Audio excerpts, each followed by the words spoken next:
موت کیا ہے؟ سب سے پہلے میری موت پر مجھ سے جو چھین لیا جائے گا وہ میرا نام ہوگا، اس لیے جب میں مر جاؤں گا تو لوگ کہیں گے کہ لاش کہاں ہے، اور مجھے میرے نام سے نہیں پکاریں گے۔ اور جب نماز جنازہ پڑھانا ہو تو کہیں گے جنازہ لے آؤ، میرا نام نہیں لیں گے۔ اور جب میرے دفنانے کا وقت آ جائے گا تو کہیں گے میت کو قریب کرو، میرا نام بھی یاد نہیں کریں گے۔ اس وقت نہ میرا نسب اور نہ ہی قبیلہ میرے کام آئے گا، اور نہ ہی میرا منصب اور شہرت کتنی فانی اور دھوکہ کی ہے یہ دنیا جس کی طرف ہم لپکتے ہیں۔ پاس آئے زندہ انسان، خوب جان لے کہ تجھ پر غم و افسوس تین طرح کا ہوتا ہے۔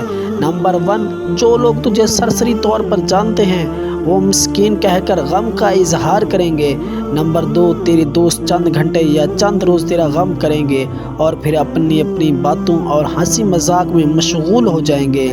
نمبر 3، زیادہ سے زیادہ گہرا غم تیرے گھر میں ہوگا، وہ تیرے اہل و عیال کو ہوگا، جو کہ ہفتہ، 2 ہفتے یا 2 مہینے اور زیادہ سے زیادہ 1 سال تک ہوگا، اور اس کے بعد وہ تجھے یادوں کے پنوں میں رکھ دیں گے۔ لوگوں کے درمیان تیرا قصہ ختم ہو جائے گا اور تیرا حقیقی قصہ شروع ہو جائے گا، وہ ہے آخرت کا۔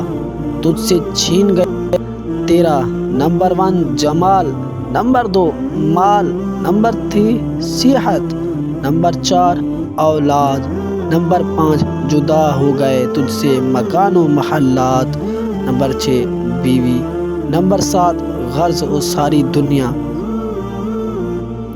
اور کچھ باقی نہ رہا تیرے ساتھ سوائے تیرے اعمال کے، اور حقیقی زندگی کا آغاز ہوا۔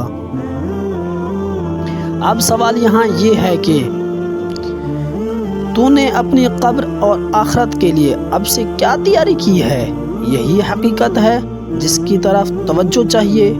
اس کے لیے تجھے چاہیے کہ تو اہتمام کرے نمبر 1 فرائض کا، نمبر 2 نوافل کا، نمبر 3 پوشیدہ صدقہ اور صدقہ جاریہ کا، نمبر 4 نیک کاموں کا، نمبر 5 رات کی نمازوں کا، شاید کہ تو نجات پا سکے۔